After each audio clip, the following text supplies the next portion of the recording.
नमस्कार दोस्तों, स्वागत है आपका हमारे इस YouTube चैनल वृत्तांत में। हमारे YouTube चैनल को लाइक एंड सब्सक्राइब करें और बेल आइकन पर क्लिक करें, जिससे हमारे चैनल की वीडियो मिलती रहे आपको सबसे पहले। धन्यवाद।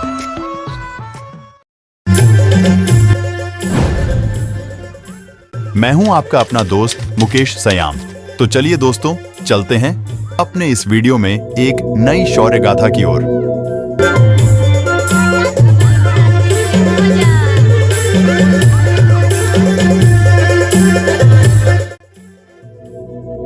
वीरांगना रानी दुर्गावती। वर्ष था 5 अक्टूबर 1524 ईस्वी में, जब उत्तर प्रदेश के बांदा जिले में राजा कीर्ति सिंह चंदेल के घर जन्मी दुर्गावती का जन्म दुर्गा अष्टमी के दिन हुआ था। यही कारण है कि उनका नाम भी दुर्गावती रखा गया। वो अपने पिता की इकलौती संतान थी और यही कारण था कि उन्हें बचपन से ही घुड़सवारी, तलवारबाजी, तीरंदाजी जैसी युद्ध कलाओं की शिक्षा मिली थी। अकबरनामा में भी रानी दुर्गावती का जिक्र है और ये माना जाता है कि वो तीर और बंदूक चलाने में माहिर थीं। 18 साल की उम्र में उनका ब्याह गोंड राजवंश के राजा संग्राम शाह के बड़े बेटे दलपत शाह से हो गया था। जब भी मुगलों का जिक्र होता है, तब उनसे बैर लेने वाले भारतीय राजाओं की वीरता की गाथा गाई जाती है। पर भारतीय इतिहास में ऐसी कई रानियां भी रही हैं जिन्होंने अपने जीवन काल में दुश्मनों से बैर लिया है। सिर्फ झांसी की रानी ही नहीं, बल्कि देश के अन्य राज्यों की रानियों ने भी अपने अपने स्तर पर कई युद्ध लड़े हैं और वीर गति को प्राप्त हुई है। आज हम उन्हीं रानियों में से एक रानी दुर्गावती का जिक्र करने जा रहे हैं, जिन्होंने अपनी और राज्य की रक्षा के लिए पूरी जिंदगी लगा दी। 15वीं सदी में मुगल राजा अकबर का राज पूरे भारत में तेजी से फैल रहा था। कई हिंदू राजाओं के साथ संधि कर मुगलिया सल्तनत अपना साम्राज्य बनाने में कामयाब रही थी। जिन हिंदू राज्यों ने अपना राज्य नहीं दिया था, उन्हें मुगलों के साथ युद्ध करना पड़ रहा था। ऐसा ही एक राज्य था गोंडवाना, जिसे जीतने के लिए मुगलों को बहुत मुश्किल हुई थी। उस समय गोंडवाना की रक्षा के लिए मुगलों की सेना के सामने खड़ी थी रानी दुर्गावती।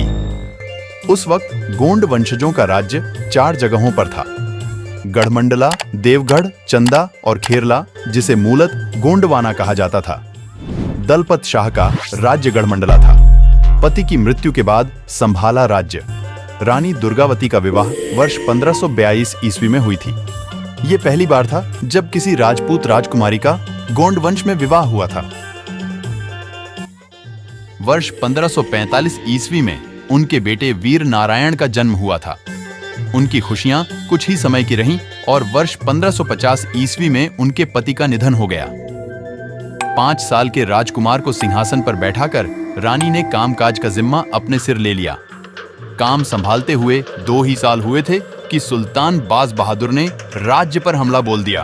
पर रानी दुर्गावती ने अपनी फौज का नेतृत्व कर ये युद्ध जीत लिया। वर्ष 1562 ईस्वी में अकबर ने मालवा को भी मुगल साम्राज्य में जोड़ लिया। रानी दुर्गावती ने अपने शासनकाल में अपने राज्य में विकास करवाया। उन्होंने अनेक मठ, बावड़ियां, कूने और धर्मशालाएं बनवाईं। उन्होंने अपने नाम पर रानी ताल, दीवान आधार सिंह के नाम पर आधार ताल और अपनी दासी के नाम पर चेरी ताल भी बनवाया था।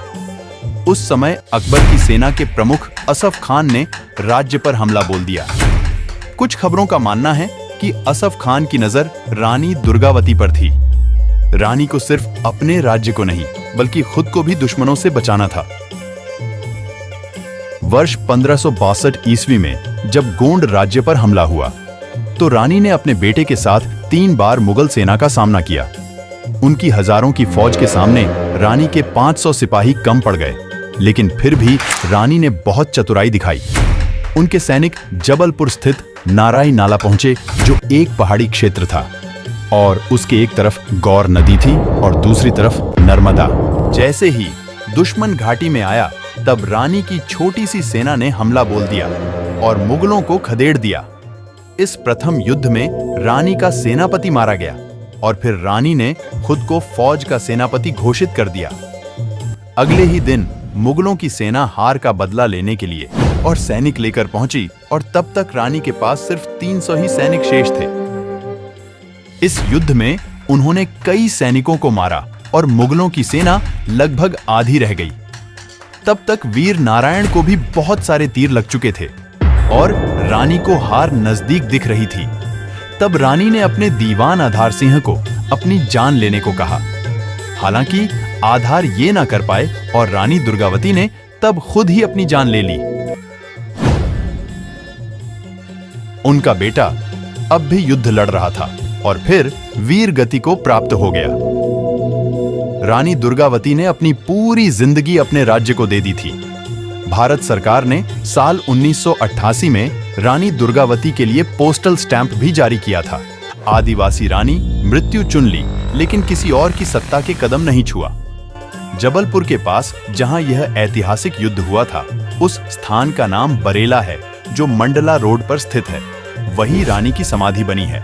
रानी दुर्गावती की याद में कई जिलों में रानी दुर्गावती की प्रतिमाएं लगाई गई हैं और कई शासकीय इमारतों का नाम भी रानी दुर्गावती के नाम पर रखा गया है। आशा है कि आपको गोंडवाना की वीरांगना रानी दुर्गावती के इतिहास पर बनी हमारी यह वृत्तांत वीडियो आपको पसंद आई होगी। हमारी इस वीडियो पर अंत तक जुड़े रहने के लिए आपका आभार। लाइक, सब्सक्राइब और शेयर करना न भूलें। अतः आप हमारे साथ जुड़े रहे। धरोहर वीरों और वीरांगनाओं के इतिहास से जुड़ी शौर्य गाथा साझा करते रहें। धन्यवाद।